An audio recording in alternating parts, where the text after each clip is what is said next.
तो भाई लोगों क्या हाल है। और देखो आज मैं किसी मार्वल या डीसी के सुपर हीरो की नहीं बल्कि Indian comic book super heroes की बात करूंगा। आज हम ऐसे इंडियन सुपर हीरोज के बारे में जानेंगे जो कि डेफिनेटली एक मूवी डिजर्व करते हैं पर वो मूवी उन्हें कभी मिल नहीं पाई। अब वैसे तो इंडिया में भी काफी सारे कॉमिक बुक सुपर हीरोज हैं जैसे कि नागराज, भेड़िया, परमाणु, शक्ति और भी कई सारे जो कि काफी औसम है स्टोरी में भी और पावर्स में भी। पर यार इनमें से किसी भी सुपर हीरोज को बड़ी स्क्रीन पर दिखाने में बहुत ही ज्यादा पैसा खर्च होगा क्योंकि इनकी पावर्स या फिर सूट्स को बीएफएक्स और सीजीआई से बनाया जाता है। और मुझे नहीं लगता कि फिलहाल इंडिया हमें मूवीज में मार्वल और डीसी जैसा सीजीआई या बीएफएक्स दे सकता है। इसलिए मैंने ये लिस्ट काफी छोटी रखी है और कोशिश की है ऐसे कैरेक्टर्स बताने की जिनकी मूवीज में बीएफएक्स या सीजीआई का खर्चा ज्यादा ना आए। अगर बॉलीवुड चाहे तो इस लिस्ट में मौजूद सभी कैरेक्टर्स पर मूवी बना सकता है। तो चलिए अब जान लेते हैं कि आखिर कौन है वो कैरेक्टर्स। भोकाल। भोकाल राज कॉमिक्स का कैरेक्टर है और अगर मैं आपको इसकी ओरिजिन के बारे में बताऊं तो भोकाल का असली नाम राजकुमार आलोप है जो कि परिलोक में रहता है पर इसे अर्थ पर भेजा जाता है एक टूर्नामेंट में पार्ट लेने के लिए और फिर ये विकासनगर नाम के एक गांव में ही रहने लगता है जहां के लोग इसे मसीहा मानते हैं। आलोप की पावर्स हैं कि जब भी ये भोकाल शब्द कहता है तब ये भोकाल में ट्रांसफॉर्म हो जाता है और इसके पास एक तलवार, एक ढाल और एक कवच आ जाता है और इसका कवच कुछ ज्यादा ही रिवीलिंग है। पहले भोकाल बनने के बाद इसके पास पंख भी आते थे पर ये कुछ ज्यादा ही उड़ रहा था इसलिए किसी विलन ने इसके पंख उखाड़ दिए। अब इसके पंख तो है नहीं और मूवी में इसे ढाल पर बैठकर उड़ता हुआ दिखाया नहीं जाएगा तो यहाँ पर बीएफएक्स का खर्चा और भी बच जाता है। अब हमें चाहिए सिर्फ एक ऐसा हीरो जिसके पास एक तलवार और एक ढाल है जैसे कि बाहुबली में थी।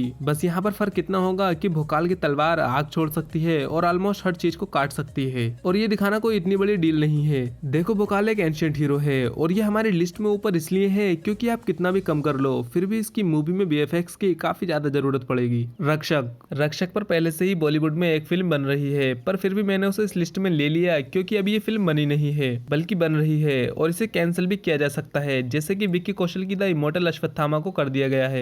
इसलिए मैंने रक्षक को भी इस वीडियो में ले लिया। रक्षक का रियल नाम आदित्य शेरगिल है जो कि एक x Indian army marine commando है। आदित्य इंडिया को सर्व करते हुए अपना एक हाथ गवा देता है जिसके बाद वो अपनी बहन और ब्रदर इन लॉ के साथ रहने लगता है। पर रक्षक की स्टोरी तब शुरू होती है जब उसकी सिस्टर और ब्रदर इन लॉ का मर्डर कर दिया जाता है और उसकी भांजी अनाथ हो जाती है। तब वो अपनी फैमिली का बदला लेने के लिए रक्षक बनता है। रक्षक की स्टोरी में आगे चलकर और भी कई सारे लोग रक्षक का साथ देने के लिए सुपर हीरो बनते हैं। अब ये एक परफेक्ट स्टोरी है किसी भी बॉलीवुड मूवी के लिए क्योंकि इसमें फैमिली है, इमोशन है, ड्रामा है, बदला है और देशभक्ति भी है क्योंकि आदित्य पहले इंडियन आर्मी में था। रक्षक के पास कोई भी सुपर पावर नहीं है, बस अगर पैसा खर्च होगा तो वो इस चीज में होगा कि उन्हें एक्टर का एक हाथ कटा हुआ दिखाना पड़ेगा जो कि कोई बड़ी बात नहीं है। चक्र द इनविंसिबल। सबसे पहली बात जिसके बारे में आपको पता ही होगा कि चक्र को स्टैनली ने बनाया है। इस कैरेक्टर चक्र को 3 लोगों ने मिलकर बनाया था जिसमें एक थे स्टैनली, दूसरे थे शरद देवराजन और तीसरे थे गौतम चोपड़ा। चक्र का नाम राजू राय है जिसे डॉक्टर सिंह से एक सूट मिलता है।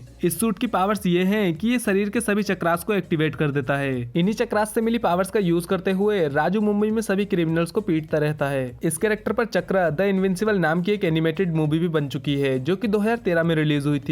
अगर आप चाहो तो उस मूवी को भी देख सकते हो। चक्र की एनिमेशन मूवी के बाद अनाउंस किया गया था कि इसकी एक लाइव एक्शन मूवी भी आएगी और उस मूवी का आज तक कुछ पता नहीं। चक्र हमारी वीडियो में एक ऐसा कैरेक्टर है जिस पर अगर लाइव एक्शन मूवी बनाई जाएगी तो उसमें सबसे ज्यादा पैसों का खर्चा आएगा compare to other characters of this video. सबसे पहले तो चक्रा का सूट बनाने में ही सीजीआई का यूज किया जाएगा, फिर चक्रा फ्लाई भी कर सकता है और उसके साथ चक्रास की पावर्स और फिर उसके विलेंस प्लस एक्शन सीन्स, इसे बड़ी स्क्रीन पर लाने में काफी ज्यादा पैसे खर्च होंगे। पर टेंशन लेने वाली कोई बात नहीं है क्योंकि इसे स्टैनली ने बनाया है तो कोई ना कोई प्रोडक्शन हाउस डेफिनेटली इस पर मूवी बना ही देगा। तिरंगा। इस सुपर हीरो को तो आप में से काफी सारे लोग जानते होंगे क्योंकि ये राज कॉमिक्स को बिलोंग करता है। तिरंगा का असली नाम अभय देशपांडे है। तिरंगा पेशे से एक जासूस है जिसका दिमाग बहुत ही तेज है, इसलिए इसके एनिमीज भी काफी इंटेलिजेंट होते हैं क्योंकि यार जब तक शेर के सामने सवा शेर नहीं हो तब तक मजा नहीं आता। वैसे अगर कभी तिरंगा की मूवी बनी भी तो लोग इसे सबसे पहले कैप्टन अमेरिका की कॉपी कहने लगेंगे क्योंकि इन दोनों की ड्रेस काफी सिमिलर है। जहाँ कैप्टन अमेरिका अमेरिका के झंडे को एज ए यूनिफॉर्म पहनता है वहीं तिरंगा भी इंडिया के तिरंगे झंडे को अपनी पोशाक की तरह पहनता है। पर मैं आपको बता दूं कि ये दोनों ही टोटली डिफरेंट कैरेक्टर्स हैं। तिरंगा के पास कोई भी सुपर पावर नहीं है, हालांकि ये हथियार चलाने और हैंड टू हैंड कॉम्बैट में एक्सपर्ट है। मुझे खुद नहीं पता कि बॉलीवुड ने इस कैरेक्टर पर अभी तक कोई मूवी क्यों नहीं बनाई जबकि इसमें उतनी ही देशभक्ति है जितनी हमें 15 अगस्त के टाइम बॉलीवुड मूवीज में दिखती है। पर फिर भी तिरंगा को अभी तक कोई भी मूवी नहीं मिली है। हालांकि इस पर मूवी बनाना ज्यादा एक्सपेंसिव नहीं होगा क्योंकि इसके पास कोई भी सुपर पावर नहीं है।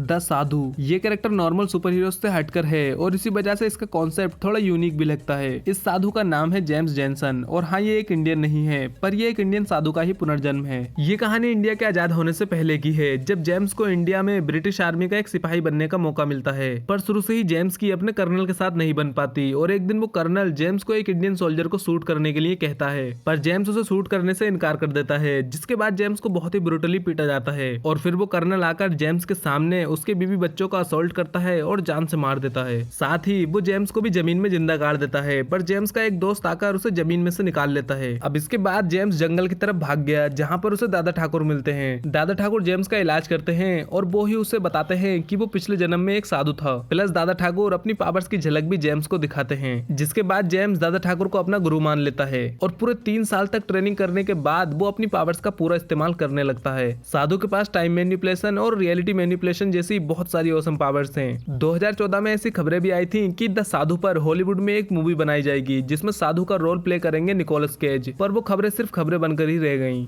Super commando Dhruv one of the most famous Indian super hero है, इसलिए ऐसा हो सकता है कि आप इसके बारे में पहले से ही जानते हो।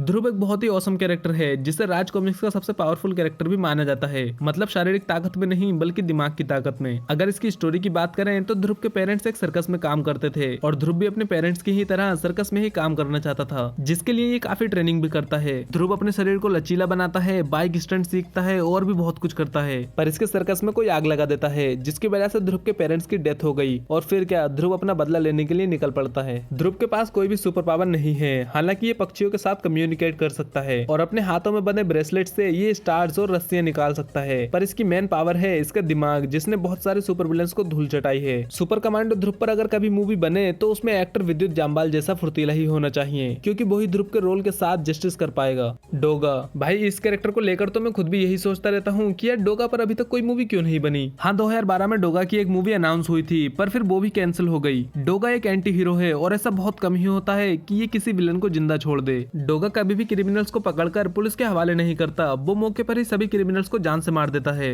जिस वजह से मुंबई की पुलिस इसके पीछे पड़ी रहती है। और कई सारे सुपर हीरोज भी डोगा की क्रिमिनल्स को जान से मार देने वाली आदत को पसंद नहीं करते, क्योंकि यार सुपर हीरोज किसी को नहीं मारते, पर डोगा एक एंटी हीरो है, वो सबको मारता है। अगर डोगा की ओरिजिन की बात करें तो इसका असली नाम सूरज है, जिसे एक डकैत ने कूड़े के ढेर पर से उठाया था पुलिस से बचने के लिए। सूरज उन डकैतों के साथ ही बड़ा हुआ, पर एक दिन वो वहां से भाग गया और सीधा मुंबई पहुंचा, जहां पर वो लायन जिम नाम की एक जिम में साफ सफाई का काम करने लगा और वहीं पर वर्कआउट भी करने लगा। साथ ही इसने मार्शल आर्ट और हथियार चलाना भी सीखे और फिर हमें मिला हमारा डोगा। डोगा के पास कोई भी एक्स्ट्रा सुपर पावर नहीं है, बस इसके अंदर ताकत काफी ज्यादा है डेली वर्कआउट करने की वजह से। डोगा पर अगर हमें कभी मूवी मिलेगी भी तो उसमें 2 चीजें सबसे ज्यादा दिखेंगी, एक तो रात का टाइम, क्योंकि डोगा रात को ही निकलता है, और दूसरा गन्स या मशीन गन्स, क्योंकि डोगा के पास कोई पावर नहीं है, इसलिए वो इन हथियारों का बहुत यूज करता है। तो भाई ये थे वो इंडियन सुपर हीरो जो कि कम से कम एक मूवी तो डिजर्व करते ही हैं। आपको इनमें से कौन सा सुपर हीरो सबसे ज्यादा पसंद आया, कमेंट्स में जरूर बताना। आप इंस्टाग्राम और ट्विटर पर भी मुझे फॉलो कर सकते हो, लिंक्स डिस्क्रिप्शन में है। एंड अगर आपको ये वीडियो पसंद आई हो तो भाई एक लाइक कर देना, अपने दोस्तों को भी दिखाना चाहते हो तो शेयर कर देना, और मूवीज से रिलेटेड ऐसी ही और भी कई सारी इंटरेस्टिंग वीडियोस देखने के लिए इस चैनल को सब्सक्राइब जरूर कर लें।